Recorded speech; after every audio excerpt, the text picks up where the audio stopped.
morning, student. This is Nandita Singh from Lokmanya Tilak School. I am going to explain you chapter 19 of SST. The chapter name is The Freedom Struggle. Chapter का first part में पढ़ा चुकी, जिसमें मैंने आपको social reformers के बारे में बताया था। राजा राम मोहन राय, जिन्होंने ब्रह्म समाज की स्थापना की थी। इंडियन नेशनल कांग्रेस पढ़ाया था मैंने। पार्टीशन ऑफ बंगाल पढ़ाया था। आज स्टार्ट करेंगे रिवॉल्यूशनरीज से। रिवॉल्यूशनरीज को हिंदी में कहते हैं क्रांतिकारी। The revolutionaries were the leaders who believe that the British could be overthrown only by force. जो क्रांतिकारी थे वो लीडर्स थे और उनका ये मानना था, उनका ये विश्वास था कि ब्रिटिश को सिर्फ फोर्सफुली ही इंडिया से बाहर निकाला जा सकता है। उनको डिफीट, ओवरथ्रोन मीन्स डिफीट, उनको हराया जा सकता है। फोर्सफुली उन पर अटैक करके ही उनको डिफीट किया जा सकता है। They formed small secret groups and the members were train to use arms. और उन्होंने, आर्म्स मीन्स होता है हथियार, और उन्होंने क्या किया, जो रिवॉल्यूशनरीज लीडर्स थे उन्होंने स्मॉल ग्रुप्स बनाए सीक्रेटली और उनको उसके मेंबर्स को ट्रेन किया आर्म्स के यूज के लिए, जिससे कि वो हथियारों को अच्छे से चला सके। Veer Savarkar, Aurobindo Ghosh, Bhagat Singh, Rajguru Sukhdev and Khudiram Bose were some of the early revolutionaries. और कुछ क्रांतिकारियों में ये सब थे जिनका नाम दिया है। During their protest they killed some British officers. और अपने प्रोटेस्ट के समय उन्होंने कुछ ब्रिटिश ऑफिसर्स का मर्डर कर दिया था, उनको किल कर दिया था। The British arrested them and later they were hanged. और ब्रिटिशर्स ने उन्हें अरेस्ट कर लिया, इन लीडर्स को, और उन्हें फांसी पर लटका दिया। नेक्स्ट है Mahatma Gandhi. The struggle for freedom underwent a drastic change with the arrival of Mahatma Gandhi. और जो स्ट्रगल था फ्रीडम, स्वतंत्रता के लिए जो संघर्ष था, लड़ाई थी, उसके लिए बहुत बड़ा चेंज लाया महात्मा गांधी ने। He led the Indians in their struggle for freedom against the British rule. और उन्होंने इंडियंस को लेड किया, उनका नेतृत्व किया कि वो स्ट्रगल में, इस संघर्ष में, स्वतंत्रता के इस महासंग्राम में अंग्रेजों के विरुद्ध, उनके शासन के विरुद्ध कुछ ना कुछ योगदान दें। He was born in 1869 in Porbandar in Gujarat. और महात्मा गांधी का जन्म 1869 ईयर में पोरबंदर, गुजरात के पोरबंदर नामक स्थान पर हुआ था। He taught the Indians to fight the British using the principles of Satyagraha which were based on truth and non-violence। और उन्होंने इंडियंस को, भारतीयों को क्या सिखाया कि वो अंग्रेजों के विरुद्ध युद्ध करें, उनसे फाइट करें। किसके थ्रू? इस प्रिंसिपल्स के थ्रू, यानी कि सत्याग्रह के थ्रू, इनसे सत्याग्रह के सिद्धांतों के थ्रू वो अंग्रेजों के विरुद्ध युद्ध करें, उनसे फाइट करें।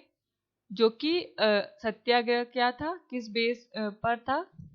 ट्रुथ एंड नॉन वायलेंस पर था, बेस था, यानी सत्य और अहिंसा पर बेस था सत्याग्रह आंदोलन, जिसके थ्रू महात्मा गांधी ने लोगों को, भारतीयों को ये उपदेश दिया कि वो अंग्रेजों से युद्ध करें। Gandhi ji return to India from South Africa in 1915 led the freedom struggle for the next 30 years। और गांधी जी साउथ अफ्रीका से 1915 ईयर में वापस आए, इंडिया वापस आए, and led the freedom struggle for the next 30 years. और नेक्स्ट 30 ईयर्स तक उन्होंने फ्रीडम स्ट्रगल का नेतृत्व किया, लोगों को समझाया, उन्हें आगे के लिए फोर्स किया। In South Africa Gandhi ji fought against apartheid using his method of satyagraha. उन्होंने अपना सत्याग्रह के सिद्धांत का उपयोग करके अपार्थीड लॉ का भी विरोध किया। अपार्थीड मीन्स होता है सेपरेटनेस, यानी कि भेदभाव जो होता था वाइट पीपल और ब्लैक पीपल के बीच, उसके खिलाफ भी उन्होंने एक्शन लिया था। After coming to India he was shocked upon seeing the condition of the people। India जब वापस आए महात्मा गांधी, तो वो इंडियंस की सिचुएशन को देख के, उनकी कंडीशन को देख करके बहुत शॉक्ड हो गए। Under Gandhi ji millions of people from different section of the society join the freedom movement. और गांधी जी के अंडर में मिलियंस ऑफ पीपल ने क्या किया? फ्रीडम मूवमेंट को, स्वतंत्रता के आंदोलन को सहयोग किया, उसको ज्वाइन किया. Peasants and people from the poor section of the society also join this movement. और जो किसान थे और जो लोग थे उन्होंने गांधी जी का साथ दिया, उस आंदोलन में योगदान दिया, इस आंदोलन को ज्वाइन किया समाज के लिए. Gandhiji also fought against caste system. He tried to abolish the practice of untouchability.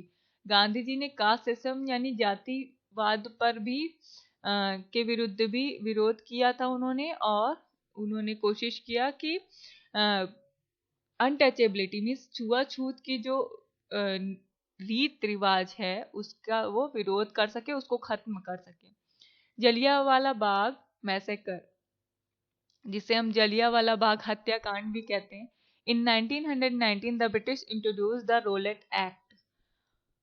1919 year में ब्रिटिशर्स ने क्या किया, एक रोलेट एक्ट बनाया था. According to this act any person could be arrested and put in jail without a free और fair trial. और इस एक्ट के थ्रू कोई भी पर्सन को ब्रिटिशर्स अरेस्ट करके जेल में डाल सकते थे और उन्हें कभी भी बली नहीं किया जा सकता, तो उनको जेल से कभी भी निकाला नहीं जा सकता था. On 10 April 1919, many Indians assembled for a peaceful meeting to protest against the Rowlatt Act at Jallianwala Bagh in Amritsar.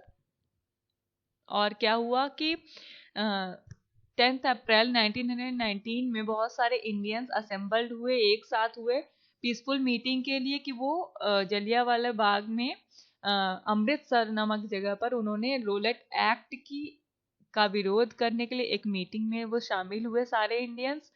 Thousands of main women children were part of this gathering. और हजारों की तादाद में मेन वुमेन और children वहां पर इकट्ठा हुए थे. General Dyer and officer of the British army block the only exit of the Jallianwala Bagh and ordered his men to open fire at the crowd.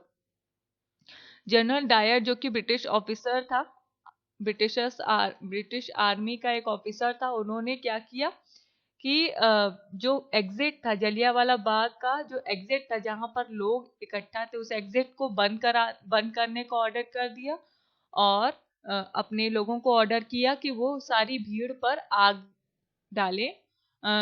आग का ordered his men to open fire at the crowd. और उन्होंने order किया अपने लोगों को कि वो सारी फायरिंग करें, जितनी भी क्राउड है उन पर फायरिंग करें. Thousands of people were killed during the firing.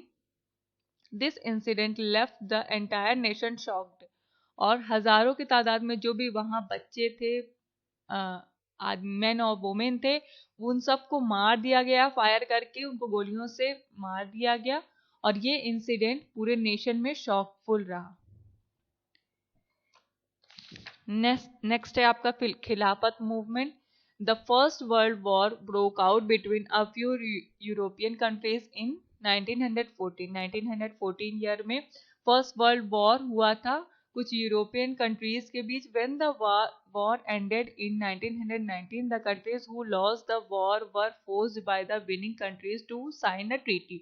और जो When war ended in 1919, जब इस वॉर का एंड हुआ तो जो भी countries who lost the war were forced by the winning countries to sign a treaty. और जो भी कंट्रीज बची हुई थी उनको ये फोर्स किया जा रहा था कि वो जो कंट्रीज जीती हैं इस वॉर में उनसे संधि कर लें. अकॉर्डिंग टू संधि मीन्स समझौता कर ले, ट्रीटी कर ले. According to this treaty, the losing countries had to give away some of their territories to the British and also pay money to the countries who won the war. और इस समझौते के according क्या rule था कि जो भी losing country थी, जो वॉर में लूज की थी, वो कंट्री को कुछ ब्रिटिशर्स को कुछ अपनी टेरिटरीज, कुछ अपने जो उनके क्षेत्र थे अधिकार के, उनको वो ब्रिटिशर्स को देना पड़ता था. और उन्हें जिन कंट्रीज से वो हारे थे उन कंट्रीज को पैसे भी देने पड़ते थे, मनी भी पे करनी पड़ती थी. The British and the Ottoman Empire fought each other in the first world War. British और ओटोमैन एम्पायर ने आपस में लड़ाई की थी फर्स्ट वर्ल्ड वॉर में, the British made the caliph the head of the Ottoman Empire sign a treaty which took away his powers. और Britishers ने क्या किया? The British made the caliph sign a treaty which took away his powers. और Britishers ने caliph से संधि कर ली, समझौता कर लिया, जो कि उसके पावर को पूरा छीन लिया। The caliph was respected by the Muslim across the world. Caliph जो थे यानी खलीफा जो थे वो मुस्लिम्स के द्वारा पूरे वर्ल्ड में बहुत रिस्पेक्टेबल थे। The actions of the British made the Muslim angry, causing them to recognize protest। और इस एक्शन से मुस्लिम्स बहुत एंग्री हो गए और उन्होंने ब्रिटिशर्स का विरोध किया, उनके खिलाफ प्रोटेस्ट किया। They started the Khilafat movement which demanded that the powers of the caliph should be given back to him. और उन्होंने एक खिलाफत मूवमेंट स्टार्ट किया जिसमें उन्होंने डिमांड की कि जो भी कैलिफ से उनके पावर छीने गए हैं वो उनको वापस कर दिए जाएं। Now I am going to end this class. Good day.